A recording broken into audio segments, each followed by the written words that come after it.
垃圾的还得是那个共享电单车。共享电单车那个头盔你戴过一次，才会真正理解什么叫屎盆子扣你脑袋上。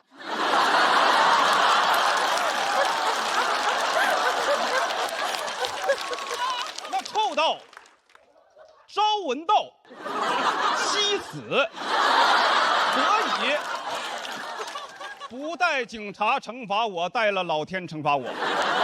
那个味儿从天灵盖就冲进来了，保护我的脑子，击溃我的心理。这跟从垃圾堆捡个口罩带点有什么区别？大家好，我是辛博。我发现这2年咱们中国人的素质还是提升了很多，中国人的素质提升了很多，很少有那种随地乱丢垃圾的了，都是丢在共享单车的车筐里。多好啊！垃圾不落地。每回我都得把那个垃圾从车筐里拎出来，再放旁边车里。这都属于非文化物质遗产，传承它就不能断在我这儿。我不生产垃圾，笑的都是我的工友。我也试过拎着垃圾去找垃圾桶，没走几步，车让人扫了，急得我脑子没反过来，嘴都张个来。你偷我车，这垃圾我刚拎出来的，你没看见呢？对方也是一脸懵，垃圾给你呗。这2年已经有点脱敏了，有没有垃圾的车我都能骑。但我还是觉得有垃圾的车会更难骑一些。你不能让那个垃圾颠出来，否则它就算我扔的。最烦过那种减速带，我得一手扶着车把，一手扶着垃圾，我恨不得拖着。我说我在这儿手扶拖垃圾。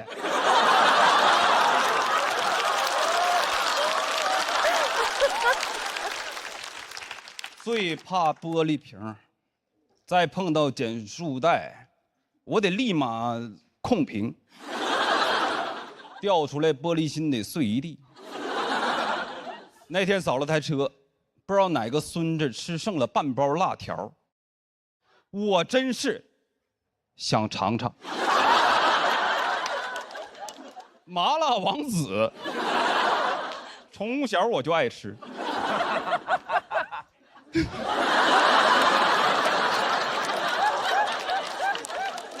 我送你2包。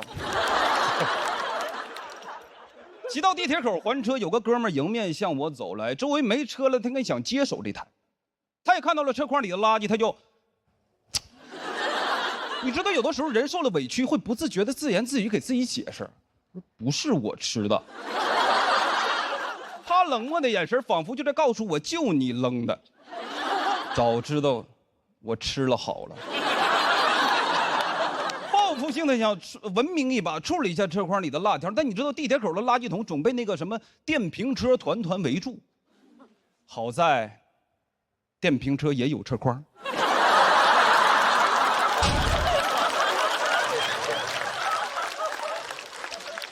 还有头盔，蹭我一手油，这个倒好处理。车筐里你就找嘛，都有纸巾。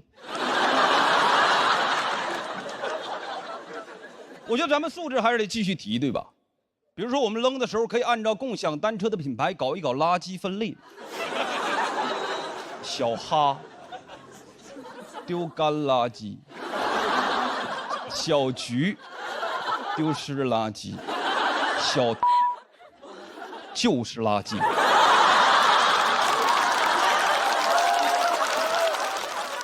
就他们家弹窗广告最多，稍微一不注意，网贷申请就开始了。我就骑个1块5的单车，申请这10万的网贷，偏要网我。他就从这个 P 点骑到另一个 P 点，这个模式就叫 P2P。包年才130，10万块钱够我包770年。能传到我8辈玄孙那里。2795年，全世界都自动驾驶了，就我孙子骑个共享单车，骑行世家。单车会员到期日加计勿忘告乃翁。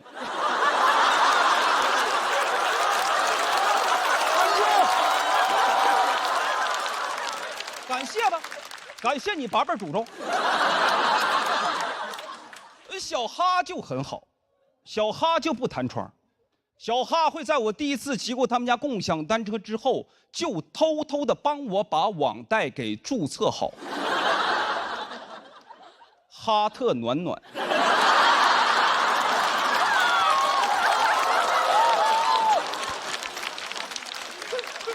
车是越来越难骑。那天演完午夜场，出了地铁口就一台小破车，那车贼破，我很犹豫，到后边有哥们推波助澜，他问我：“哎，你骑不骑？你不骑我骑。”我说：“我骑，赌一把。”那台车骑着不如扛着，这个车把歪的，我正着扶车就走斜线，我就理解什么叫歪打正着。那个车座被压到最低，锈死了，提不上来。我一蹬膝盖，指定我下巴壳。为了不顶到，我还左右闪躲。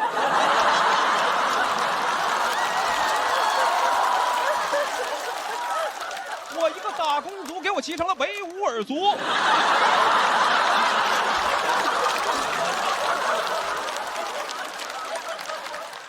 上坡我得站起来猛蹬，下坡还行，就是刹车不灵。骑进去我300块钱医药费，还行，网贷额度还剩99700。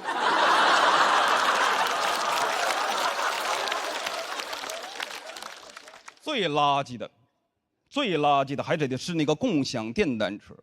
共享电单车那个头盔你戴过一次才会真正理解什么叫屎盆子扣你脑袋上。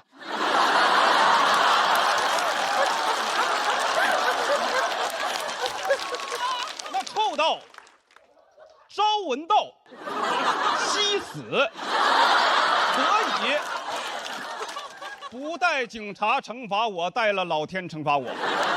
那个味儿从天灵盖就冲进来了，保护我的脑子，击溃我的心理。这跟从垃圾堆捡个口罩带点有什么区别？我就感觉我的脑袋被流浪汉用腋下夹住了。我头都是馊的，我嗖往前骑着，那风往后吹。只要我骑得够快，风和味儿就追不上我。唯一一个比那个头盔更臭的，就头盔那袋儿。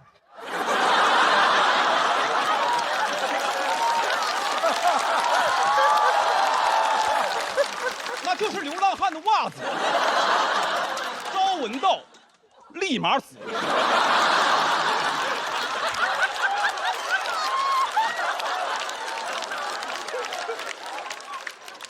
但是记住，一定要记啊，一定要记。你要是不记，一拐弯他就甩你嘴里。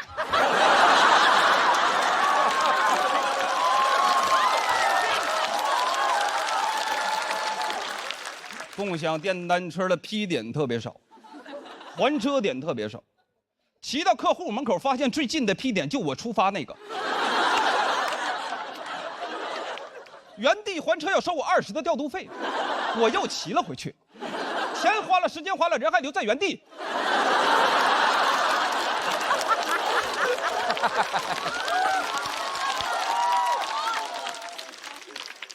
见客户迟到了，回来领导开车顺我，给我一顿臭骂。唯一一个比那袋儿更臭的，就领导的嘴。我说领导，你把安全带系上吧，一拐弯再甩你嘴里。上个班儿，骑破车，戴臭盔，挨臭骂。就为了挣几个臭钱。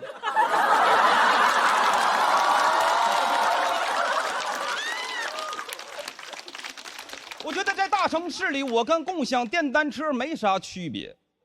大城市里没有我的批点，但我想留下来，我不想骑了，我有腿，我要走起来。谢谢大家，我是辛波。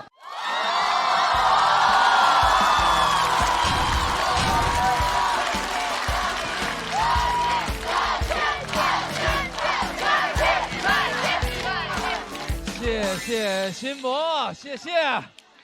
投票倒计时，3、2、1，请锁票。哎呀，过瘾过瘾，真是，其他都坐地上了，刚才。太好笑了，太好笑了哈！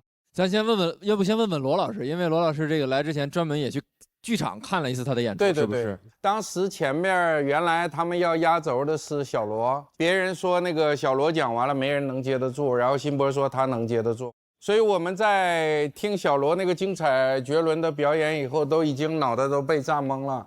但接下来10几分钟完全被他带的五迷三道了，最后大家又是像疯了一样在那儿鼓掌。我觉得你比那天剧场那个状态还要厉害得多，就听到最后大家已经就想膜拜了那种感觉，真的特别厉害。我知道大家应该非常怀念小罗，对吧？都很想见他。他没死啊，但他在传自己的专场。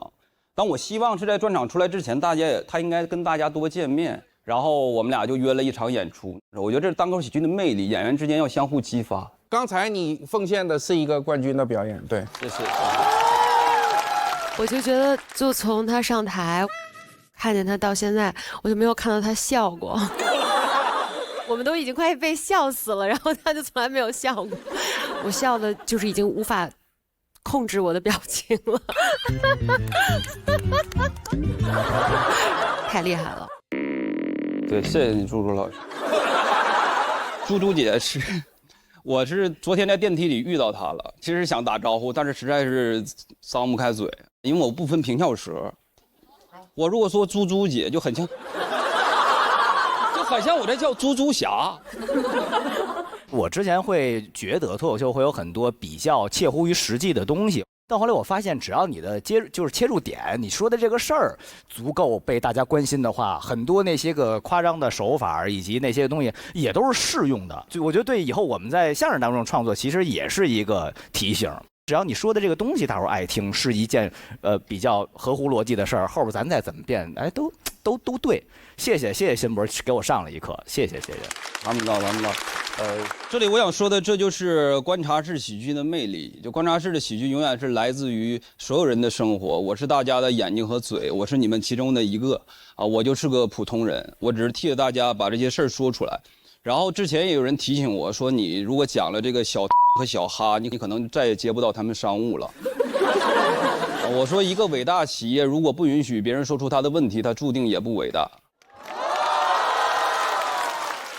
关键我还有滴滴呢，我怕啥呀？这是。你不光要讲，还要给人架住。来财。笑了，他终于笑了。我觉得辛博今天在舞台上非常有魅力，你一上台我觉得今天特别帅，然后你在演的时候呢，其实我能感受到观众给你的反馈是有激励到你的，就是但是你又很镇定，你没有那个流露出那种得意忘形或者是张扬的感觉，就你非常沉稳的沉浸在你的那个表演里，控场很好。我觉得比你前几场的这种观察式喜剧其实已经就是初露锋芒，但我觉得今天就是锋芒毕露，就是充分绽放了你这个人的对社会的观察，对自己的思考，还有你的表演能力。还有我特别喜欢你的声音，就你的声音会带给人一种沉浸的感觉，就很喜欢。好，谢谢您。确实，这是一段把这个观察和自己的情绪态度结合的非常非常好的表演，这些真的很精彩，很精彩。恭喜辛博！好，谢谢大家。谢谢辛博，辛博也是拿到了气氛组的，很开心啊！最近呢，我不是快乐小狗了，我是快乐狗爹。最近养了个小狗，然后朋友教我怎么养嘛啊，3个月大小狗吃的有营养一点，让我吃什么鸡蛋、鸡胸肉、胡萝卜。我说在上海确实不一样哈，狗改不了吃 brunch。我朋友说再大点可以给他办狗证了。我说什么叫狗证？他说狗证就说明他是条上海狗了。我说这么快就落户了？朋友们，我来上海快7年了，我还没落户呢。我说他凭啥呀？凭他可爱，凭它能给人带来情绪价值。我说我的工作就是给人带来情绪价值，弄了半天他是快乐小狗，我是河北土狗是吧？我朋友说狗办狗证很简单，打狂犬疫苗就可以。我说我也打狂犬疫苗了，我真的有点嫉妒他。现在你知道，有时候在外头遛他的时候，我有点吃醋，我想报复社会，我有时候想咬路人一口。还好当时有狗绳牵着我，当时那狗一回头，眼神里感觉就说了一个字 ：no。一个普通人确实在大城市很难落户啊，但是一些品相好年轻人还是不一样。比如有一些海外留学背景的啊，这种算血统比较优良的。我当时有点难受，我说我血统也挺优良的，我是土生土长的河北人，而且我每年参加脱口秀比赛，我说我属于赛级河北人。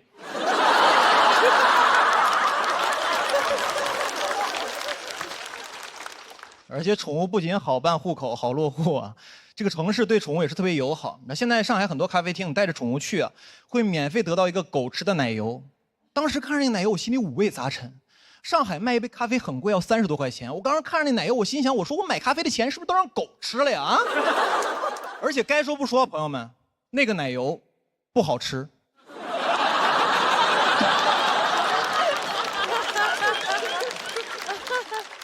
然后我就想给它养得好一点嘛，上网我会看很多关于养狗的小秘籍，给它养得好一点。网上有个写的很有意思，他说给狗做绝育手术之后，狗能够多活2到3年，狗的性格会变温顺。我在想，那些狗如果知道自己脾气暴躁的后果是这样的话，他当时肯定说：“你等会儿，我觉得我的脾气还可以克制一下。”然后还有说这个狗狗做绝育还有好处，就是不会乱尿尿了。我说尿那儿也听你人类的，又要听你话，又要绝育，以后别说狗是人类最好的朋友了啊！什么忠犬八公啊？你人类想要的是忠犬八公公。网上说给狗做绝育还有个好处，就能避免流浪狗的问题，因为一只狗1年要生12条小狗，3年下来反反复复会生出上百条小狗。我说你不能因为这个问题复杂你就这么对狗吧？啊，这件事儿非得从根儿上解决问题吗？我觉得人真的为动物好啊，就不要把人类那个审美强加在动物身上。比如说柯基，柯基本来有尾巴，它尾巴有这么长，因为人类觉得就是不好看，然后给剪成这么短了，你知道？我觉得对柯基这个状态都不太一样了。剪完之后，你知道吧？有的大尾的柯基显得都很友好，摇着尾巴跟打招呼呀，你好你好。断尾的柯基就显得很消极，说啊小柯基，那柯基这样。No 啊！我觉得宠物过得好不好，完全看人类这段时间的审美。有一段时间特别流行折耳猫，脸圆圆的很可爱，但是它虽然有基础病啊，又很贵，但是很多人愿意去买它。很快就过时了。其实对猫的生活质量有着非常大的改变啊！它本来可以生活在杨天真家里面吃金枪鱼，因为没赶上好时候，只能在何广智家吃拼某饭了。而且过时就很容易被遗弃啊！被那些流浪的野猫看见它都得问它，他说：“哥们儿，你这小体格是不是流浪撑不了几年呀？”那折耳猫说：“很难说，但应该能比你多活2到3年。”人确实对宠物不好啊，为了好看断尾立耳啊，但人对自己也不好啊，为了好看会动刀打针。人不是不爱宠物，人是不会爱，你知道？所以呢，我准备先学会爱自己，以后狗吃饭前我先吃个 brunch 啊！谢谢大家，我是小北，谢谢。谢谢小北。投票倒计时，3、2、1，请锁票。再次谢谢小北。我觉得他讲的那个就是一个意思挺好的，就是为什么人类会把这种东西强加给动物？为什么人类会把这种所谓的审美或者我为了你好这样的一个理念强加给别人？现在我们的社会对于男性、女性也有一种比较固定的审美，好像就是大家也在给自己切耳朵啊、切尾巴啊之类的。然后我觉得听了这个之后也是值得反思的。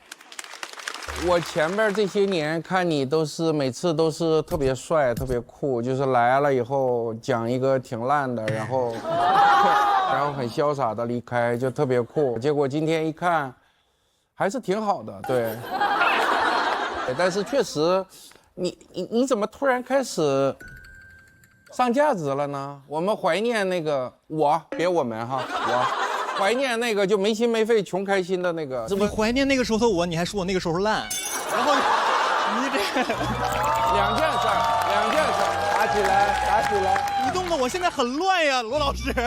你那时候烂的招人喜欢。没有没有，因为就是其实大家讲脱口秀都有自己想说的事情，这个其实话题是我刚开始讲脱口秀的时候就想说的事情，但是那个时候我不知道怎么处理。我觉得小北现在可能在找自己的那个风格的过程中，就从那种快乐的松散的状态到那个尖锐的状态里，我觉得他可能在找一个平衡点，就是更好的找到属于他的那个特别的风格，这是我的感受啊。然后今天的这个话题我自己也是蛮喜欢的，因为你说的有些思考是我也会思考的，就是我们是不是有权利可以这样对其他人？当然从实操层面我们有这个权利，因为人类最强大嘛。但是从生物平等的角度，我们是否有这个权利？我觉得你是在换一个角度在思考这个问题，所以我蛮喜欢你的这个讨论的。我不知道你能不能进决赛，因为你参加了这么多年都还没有进过决赛。哦，对。其实没跟你们说，这个一般半决赛是我的告别之战，你知道吗？但是我觉得你这么多年的比赛，到今天仍然在找新的突破跟找新的风格，并且我确实看到你有很多的改变跟进化，所以我会鼓励你沿着这个道路继续探索下去，不要放弃，我觉得很好，加油。这也是这个舞台或者是脱口秀节目的，我觉得一个意义吧。一个是让大家每年都会认识到很多新的、这千奇百怪的、很厉害的新朋友；另一个也是这些老朋友，因为每年也会来给大家展示一下自己的变化。我看小北这一年的变化，也就是为他开心吧，为他开心。恭喜小北，恭喜小北，拿到了气氛组。没救了。今天这个妆发，这个造型，怕是迪士尼要通缉我了。我刚刚一路上过来，就听到好多姐妹夸我，对吧？我是非常感谢你们这种直白的夸奖的，因为作为一个胖女生，经常听到的一句夸奖其实是“你要是减肥了，一定是个美女”。我以前觉得啊，用你说，就是我以前也觉得得等我瘦了，我才能当美女。但我后来想，我等不了了，我现在就要当美女。先当美女的人，先当美女。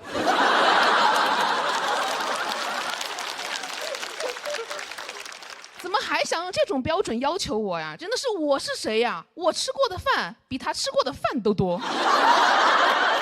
但我也知道啊，在这个大环境下面呢，女生不被影响其实是很难的。我经常刷小某书，看到有女生发自己的自拍照，然后让大家给她打分的。我想这都什么年代了？每次看到我都觉得很心疼。有次我说姐妹，你不需要别人的评价，我们可以先欣赏自己。她说你3分。好好好，现在知道什么年代了？东汉末年。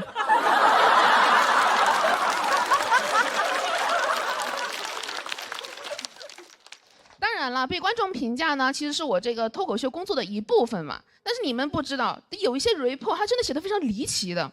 有一条是这么说的：七七今天没穿裙子，穿的裤子，我不喜欢她穿裤子。我说人都得穿裤子，就算我今天穿了裙子，我也穿了裤子。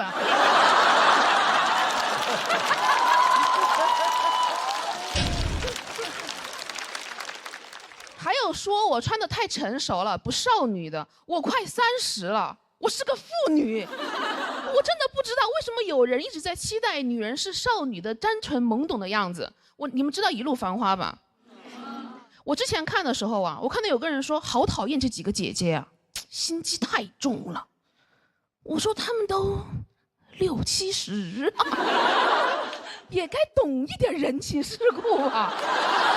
而且我是那种很喜欢向姐姐请教人生经验的人，我不能接受有一天我去问姐姐，我的人生好痛苦，我找不到出路，应该怎么办？姐姐说啊，不知道啊。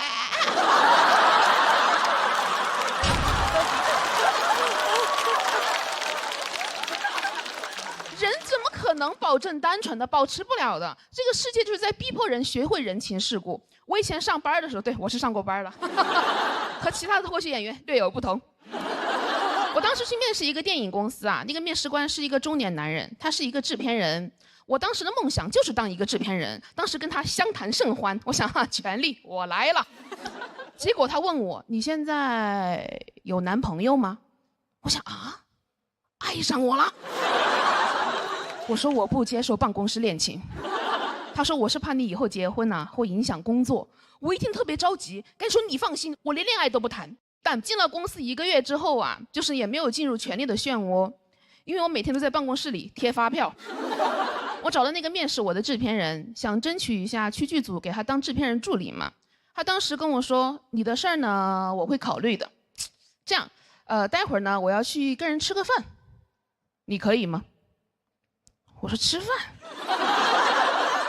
擅长。”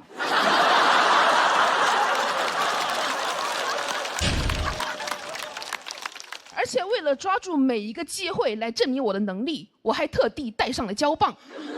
待会儿吃完饭，当场贴发票。我一推开那个包间门啊，我就发现不对，全是陌生人。我一坐下，那个制片人就让我喝酒。我当时太年轻了，没有意识到这是一个饭局。我说我不喝酒，我要喝椰汁。制片人当时是有点不高兴的，他说：“你只喝椰汁啊？”我说：“好吧，其实我私底下可乐奶茶都来的。”中途他把那个空酒杯往我面前一推，想让我倒酒。我当时又没读懂，我说：“咋啦？你也要喝椰汁啊？”他就再也没有理我了。第二天呢，他把我叫到办公室说：“你呀，不适合剧组。昨天一点也没给我长脸。”我不想给他长脸，我想给他长嘴。但我当时说的是我可以学。他说：“算了，你这个情商啊，没有阅历啊，练不出来的。”我想什么意思啊？我没阅历，说我情商低，人家姐姐有阅历，你说她心机重，怎么跟密室逃脱一样，找不到出路啊？就好像我当时只给了我2个选择，要么我做一个拥有权利但不受欢迎的坏女人，要么我做一个单纯懵懂但很会贴发票的服务员。然后因为不会服务，被饿死。你们也能看出来，我很容易被饿死。我想改变规则，我想喝椰汁。等我有权利的时候，单开一桌，可乐奶茶都有，每个人想喝哪个喝哪个。我们以后就喝这个了。谢谢大家。谢谢七七的表演。喜欢七七表演的观众朋友，千万不要忘记为他投票。倒计时最后3秒钟，请投票。再次谢谢七七。我太喜欢他了，我觉得太逗了。然后那个，我特别同意你的观点。我最近也是不太想老提这个女性话题了，因为我觉得怎么到今天还需要提这个事儿，感觉应该不用再提了。但是你今天说完了以后，我觉得说的挺好的，还是挺有必要的。但是，说到快到最后的时候，我突然有点心虚，我就记得我之前叫小郭去参加我的聚会的时候，我也一直在让他喝酒。你也让我挑椰汁来，我自己挑的酒。没事没事，女性是一种处境啊。然后我特别赞同，然后要鼓励所有的女孩子，想喝椰汁儿一定喝椰汁儿，想喝酒就喝酒。对，是想喝什么喝什么，没有人有权利告诉我们应该喝什么，不应该喝什么。对，猪猪姐，你真的虽然很温柔，但是好有力量啊！哇，她那个眼睛一看着我，我就想说，对对，你说的对，你说的我就是怎么说呢？说吧。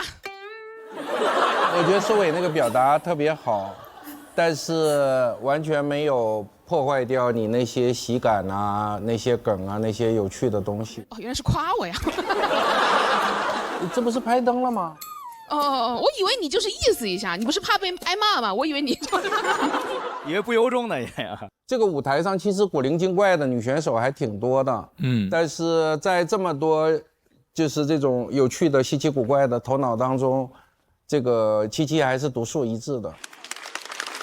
我第一次在网上发自己视频的时候，很早了，21年的时候，在网上发了一段自己的演出视频。罗老师是第一个大 V 转发了我那条视频的，然后他转发了之后，那条视频才上了热搜，然后我才开始有人关注的。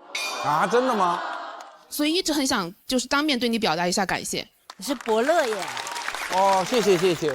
我要知道做过这么好的事儿，我就跟你再爹味儿一点。我说七七这个孩子很不错，早就看出来了是吧？一手提拔。我往后当时卖票的时候都是用的是罗永浩夸赞过的女演员，没卖出去。我是觉得，就是七七的这个表演状态，就可以让他支撑任何的这种，稍微强一点的表达，而不觉得被怎么样。就是他说话吧，你就会不自觉的。我们老话就有那种，就是舞台员啊，管这演员叫上人见喜。哎，就一上来，大伙儿就觉得哎真好，就想听，不管他说什么，就愿意这么看下去。谢谢。我是拍在那个七七做那个表情的那个点上，我觉得特别可爱。就你把眼睛瞪大，然后做了一个那个可爱的表，对，超可爱。我觉得这个表情包可以存下来，真的超可爱。我觉得你就整个人有一种很喜欢自己，然后又坦然的面对自己很喜欢自己这件事情。因为我们喜欢我们自己是一个最大的不会变的能量，这个能量只要它存在过，你就不会害怕这个世界的变化，你也不会害怕你遇到的事情，因为你就是自己的那个最大的那个支持者嘛。所以我觉得你已经成为了你自己最大的支持者，我觉得很恭喜你这一点。这个其实是我就是今天选择这一篇讲这个的原因，因为确实从去年上节目以来，收获了很多观众的爱跟信任和肯定。我今天上场之前，我还看到一条那个私信，他跟我说，因为他看了我第1期的表演，因为他自己觉得自己腿很粗嘛，他终于可以穿短裙出去了，然后我觉得自己真的很积德。是你也是这个功德脱口秀这个赛道的。哦，原来是同一个赛道啊。很棒，很棒，谢谢七七的表演，谢谢，也是赢得了气氛组的4票满票，请你先到我们这边休息。那演出继续，我们下一位要登场的演员是今年的新人，但也是所有人的老朋友了。这几年别人在上桌，在上炕，他在上学，他在上课，掌声有请杨蒙恩。一轮的稿子，这个过程。我换了一篇稿。你刷到过吗？杨门在蕊炮，你说我不是因为想哭什么？里面一群人在那这样，我说这不是精武门吗？我是绝不忘掉。好像行，大家的帮助都很大，挺好的，我觉得达标了。没有大老王就是快啊！没有大老王打岔，我们效率就是高。有一个神秘人给咱们留了一段话。大老王，我们队的队员我觉得都很厉害，我希望你们能演的每场都很舒服，都能披荆斩棘，都能表现出来自己。输赢其次，表现的让自己开心舒适，我觉得是最重要的。我们以后线下多聚，真挺奇妙这个缘分。能不能找个乐观的人给我们录视频呢？这也太丧了。我想学那个熊猫的，就大老王录完这个录音啊，我们这段比赛此乃一败。没了我，你们也没那么开心。其实你现在采访的正是生日快乐队的4强。4强，是的，对，我们组只跟队内人比，我们只跟自己比。看似是喜剧装单口剧的比赛，其实不然，这是我们生日快乐队自己内部的一个小比赛。我们这一次会让大家证明我们组这4个就是12到18的级别。那个第12名就是生日快乐队的冠军，拭目以待吧。因为我们组有4个人去竞争第12名。对。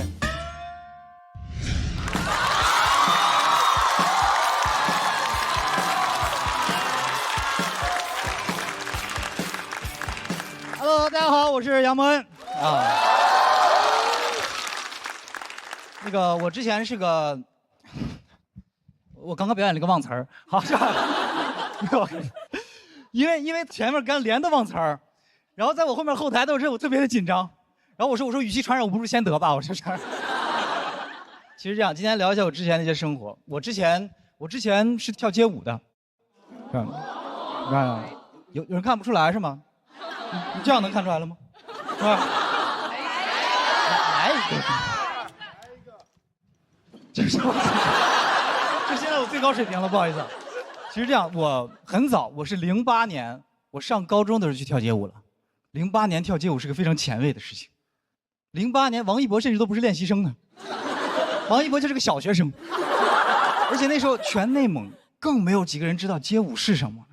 那时候有几个年轻人在我们那公园那空地里面跳舞、翻跟头，然后各种转，围了一圈大爷大妈在那儿看，根本不知道他们在干什么。后来越传越邪乎，说公园里面耍猴的没带猴，能自己练。我就在那种情况下去跳的街舞，然后我们包头唯一一个街舞团叫精武门，非常的中二。就他虽然已经把那个武术的武改成了舞蹈的舞。但是我还是无法接受精武门里面跳爵士。我啪一走进精武门，所有人就在这儿，然后老师一边跳一边教，说想象你们再开一台车。我说你开什么？你开什么车让你这么开？你坐方向盘上了吧？你说我本来不想学，后来呢，讲完课之后，老师给我看了一个世界街舞大赛的视频，放完之后，他语重心长地跟我说，这是世界最牛的街舞比赛。那这里面有日本人，有韩国人，有美国人。就是没有我们中国人，你们知道为什么吗？因为我们中国人接触街舞实在太晚了，老师们再怎么练也比不过他们了。但你真的赶上好时候了，老师相信你从现在开始练，有朝一日一定能代表我们打败日本人、打败美国人、打败韩国人。我当时16岁的我听得热血沸腾，脑子里面已经出画面了。在一群外国高手的围攻之下，我一个托马斯全旋720转体完美落地，全场起立沸腾。主持人都激动地问我：“你叫什么名字？”我说：“我叫中国人。”这个时候，老师问说：“现在你知道你为什么要跳街舞了吗？”我说：“为国争光。”他说：“没错，这边交钱。”我发现我们真的很爱打外国人，真的。如果一个综艺干不下去的话，我们就找几个外国明星过来唱歌比赛，然后赢他们，是吧？我跟你说，我当时学街舞那个心情，就是那英那年那个表情包，就是我要洋人死。结果过2天，舞团请来了一个外国的麦克老师，给我们上大师班，我又交了3000。我最后临走之前，我终于鼓起勇气，我跟他说了一句英文，我说 I will defeat you in your country。麦克老师也回了我一句中文，他说，其实我是中国人。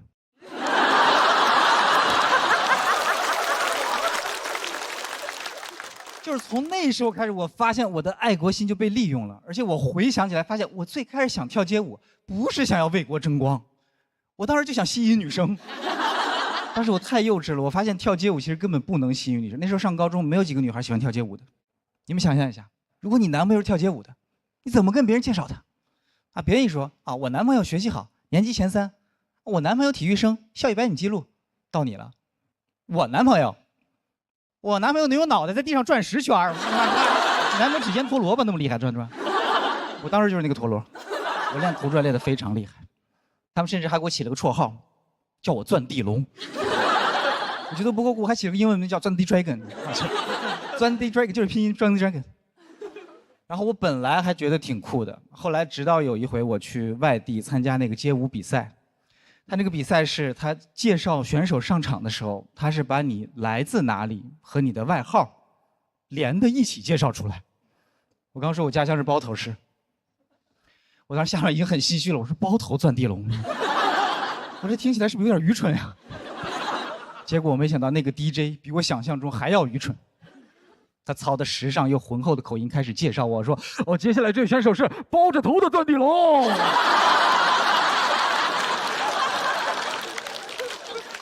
后来我们学校也不让我跳街舞了，不是因为我捣乱或者不学习，是因为当时我们学校突然下发了一个文件，叫《校园安全月全区杀马特整顿大行动》，规定每个学校必须抓几个杀马特。但我们学校没有杀马特，教导主任就说：“把那个钻地龙给我找过来，钻地龙过来。”他揪着我说：“你是杀马特。”我说：“我不是杀马特。”他说：“你就是杀马特。”我说：“你凭什么说我是杀马特？”他说：“你把你的左眼露出来，再跟我说话。”后来教导主任就跟我说：“我现在不管你到底是不是杀马特，我们只按照上面的要求办事儿，这个学校从此以后就不能有街舞。我的天，太严格了！小年纪我就感受到什么叫教务处通知一下来，我们社团就没了。然后那个时候我也高3了，然后我就去舞团，我说我就不跳街舞了，我要去考大学了。然后我离开街舞团那天，当时跟我一起跳街舞那些孩子们都非常的难过，然后他们含着泪问我说：“杨梦恩，你真的不跳街舞了吗？你不跳街舞了，那中国街舞怎么办？”我说这么重要吗？我说我对中国街舞这么重要吗？中国街舞能等我2年吗？还是怎么着？中国街舞也不招本科啊？就算以后街舞跳再厉害，满天飞各种转，一不小心啪，学位证掉地上了，中国街舞界一片唏嘘。哎呀，这个大学生呀，这中国街舞到现在都不知道他失去了我这个本科生。但中国街舞现在有很多世界冠军，所以我想说，爱国不是你一定要赢谁，就是我们只要做自己真正热爱的事儿，就可以为国争光。谢谢大家，我是杨梦恩。让我们谢谢包头段碧龙。谢谢杨梦恩的表演。投票倒计时，最后3秒钟，3、2、1，请锁票。本来不是这篇，是不是换了？本来不是这篇，为啥呢？本来是一个告别的篇。然后呢？但那篇我觉得讲的是不是有点沉重？我说要不就再讲一个觉得自己能想讲的一个东西吧，然后就换了这篇了。对。那比到决赛怎么办呢？还回来吗？我感觉今天的表现可能比不到决赛了。其实我倒是觉得没什么，因为差不多到时候了。对。这机票也快到时候了，是吧？对，省得后面还很麻烦。对。罗老师是不是小时候也跳过街舞？对，他说他们那会儿街舞很前卫，我当时120个不乐意。我特别喜欢他传递的那个东西，你就要热爱这个东西，一代一代做上去。因为我们只是晚了一点嘛，然后后边上去其实都能达到国际水平，所以真的特别好的一个立意。只是我是刚才节奏有点乱了吗？还是怎么样？我回复一下我的心路历程啊，我在下面，然后他们都嘴瓢了嘛，然后我心想呢，反正今天也可能是最后一场了，我也不怎么在乎了，然后我就想，我现在给大家表演一个嘴瓢，结果我演出来之后，他们没有什么反应，就影响心情了。对，然后就其实有点乱，然后我嘴就干了，然后真的就瓢了，其实就中间瓢了好几次。我其实到后面没太听清楚你在说什么，因为有一段你说的特别的快。朱老师，以前你先生转给你那些短视频是不是都有字幕？是有这个情况吗？没有，因为他的语速真的蛮快的。没有，我就是节奏乱了，然后后面就会越来越快。是有的时候是一种被动反应。我们在台上都有这说着越说越快的原因是因为想赶紧演完下场。然后嘴也发干，然后所以说就到最后可能就是他也不再试图逗乐大伙，就是拜，就这样了。我们都有这个时刻，这真是这样。我刚刚说完，我说我在表演卡壳，我以为他们会消除紧张，哈哈大笑呢，结果失散了。没事，一会儿有说话慢的，咱们那个小佳一会儿也会上来，也是一个考验。我觉得也蛮好。就是结束在这里啊！对。我觉得你不管怎么样，你都是潇洒离开，因为你就是去在做你想做的事情啊！对。但是中国的脱口秀舞台是需要你的，即便去了也要回来，好吗？谢谢。那我多问你一句啊，姐，万一他回来真成大导演了怎么办呀？哎，那有机会合作一下。待不住了已经。好，那我先回去了。好嘞，谢谢杨哥，杨哥也稍事休息啊。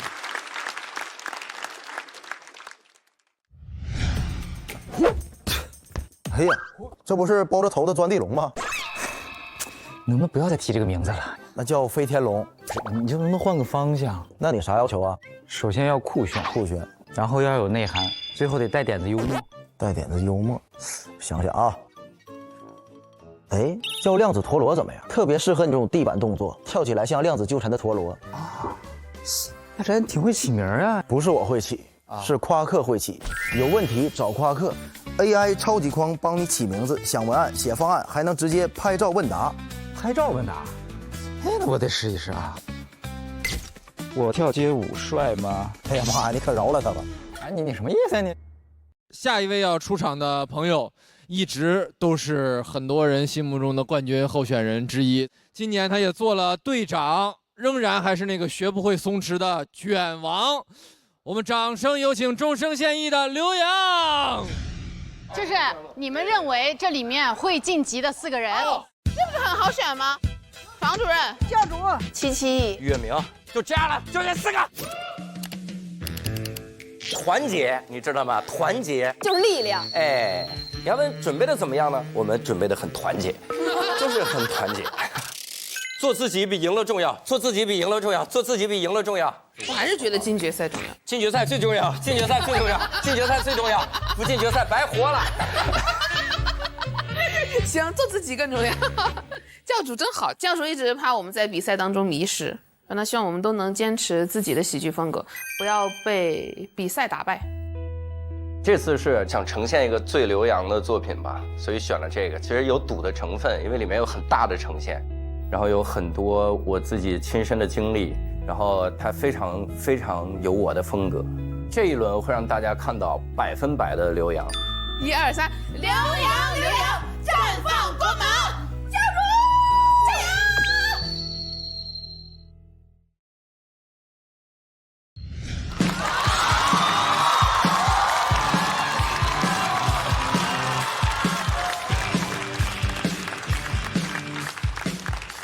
！Hello， 大家好，我是刘洋。现在也可以跟大家说了，然后今年呢也是同时参加2个节目，喜人还有这个喜丹2个节目一块儿参加。去年也是参加这俩节目，有的时候你连续跨年跨年去了，这舞台有毛病，这舞台。我该不会一会儿也要去学导演了吧？你知道，你连续2年跨平台参加2个节目，你就会有一种，你好像在肩负2个平台和谐共处的使命的感觉。我现在都不是刘洋教主，我是文成公主。最近有一点公主病啦，最近。因为我的膝盖有问题，我的膝盖是这样，就是这个髌骨这个部位啊，它是能移动出来一截，就它能移动。这个还好，这个还好，没想过去治，因为有的时候走路的时候能帮我看看后面来没来车啊，这个。但是最近不一样，最近它开始响了，就你只要一弯腿，它就嘎巴嘎巴的响。我说这得去医院看一看。我有个朋友给我推荐了一个专家号，特需专家，500块钱。各位，我在想一个号如果贵到500块钱，你最好给我说出一个我没听过的病。你要说就是老了，我可不走了。然后那个专家果然名不虚传，我到了他那儿才知道，原来我这个髌骨外移的症状对应的病叫做髌骨外移。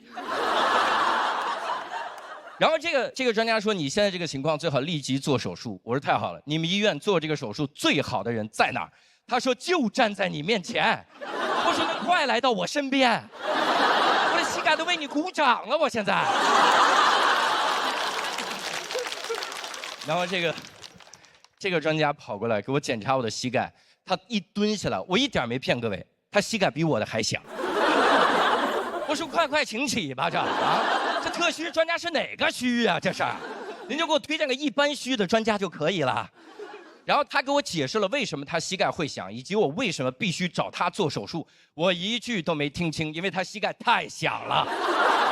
我们俩都不能同时在屋里面走路。别人说，哎，里面在打快板，里边有天津人。然后同时，他说你还可以选康复训练。康复训练是这样的，就是放松大腿外侧的肌肉，把你的膝盖推回去。我当时就选了这个，我说这个多完美啊！虽然保守，但不疼啊。选错了。一到康复科就觉得不对呀，这个地儿那都不像一个病房，那就像一个满清10大酷刑的主题乐园，哪有床啊？那都是各个刑具啊，放在那儿。有个老大爷正在那儿玩车裂这个项目，4个人抓着他在那儿。我说我是没来过康复科，这边都是先弄坏了再康复嘛。这。然后那个康复科的医生过来，他先用筋膜刀给我放松大腿。各位，你知道筋膜刀吗？筋膜刀就是用你的筋磨刀，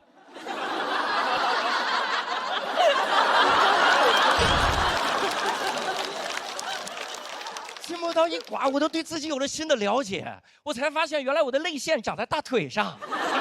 我天，那刮的我都快崩溃了。他刮的就一个小圆铁罐，这么一刮，我说我去，你刀开这儿了是吗？他说腿还疼吗？我说腿还在吗？他说当然在了，这不给您装包里了吗？走的时候，看到没有吧？然后那个东西给我刮了几下之后，真的很有效果，没有那么疼了。他说不疼了吧？我说太好了，您果然厉害，一点也不疼了。他说那我们正式开始喽。正式开始是他拿手肘摁，我当时想手肘还能比筋膜刀更疼吗？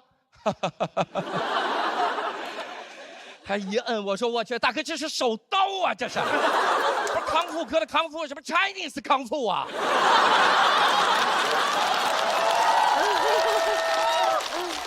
我说不行，咱就用真刀得了，你给我截肢了，我还多俩新段子。残疾人脱口秀该洗牌了。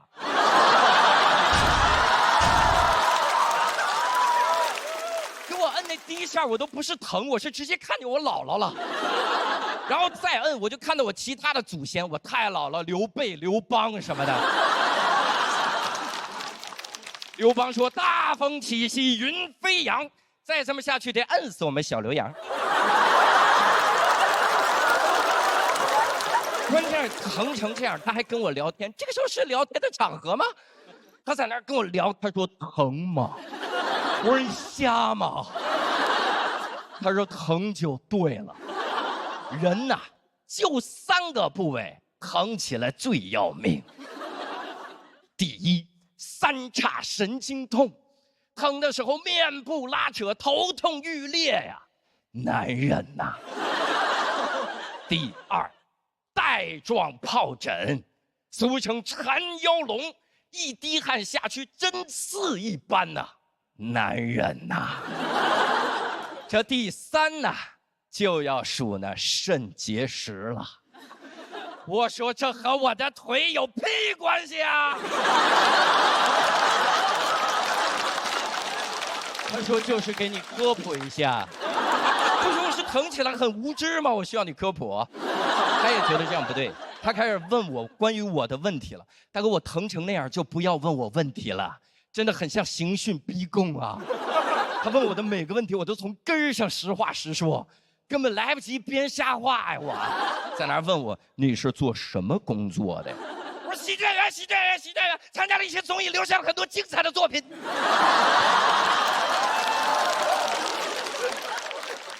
哦，那你是一直干这个吗？不是，以前是的方老师，现在已经从良了，还孩子一个快乐的周末啊。那你们平时是不是都挺幽默的呀？我说很幽默，很幽默，经常一句话就把别人逗笑了。真的，吹牛了，吹牛了，吹牛了！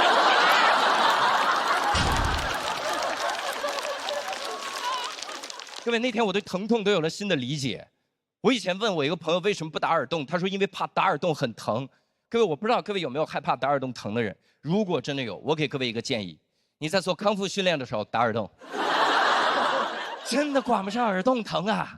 一摁腿，大概了，打耳洞，两边都打，耳骨钉，鼻钉，鼻环，文化，支持4个姿势，阑尾也切了，阑尾，拽。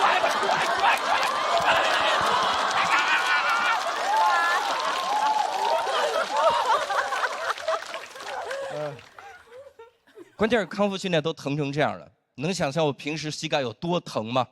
一点儿也不疼，一点儿也不疼，它只是响而已，它只是一个很吵的膝盖，再吵能有我段子吵吗？那天我整个人生都开悟了，各位，我突然想明白一个事儿：如果你的人生中有一些小问题一直没解决，你就不要去解决，你就把它放那儿吧。因为有的时候解决它付出的代价更大，就像我现在，我每周花1天时间做康复训练，剩下6天从康复训练中康复。谢谢大家，我是梁教授，谢谢大家。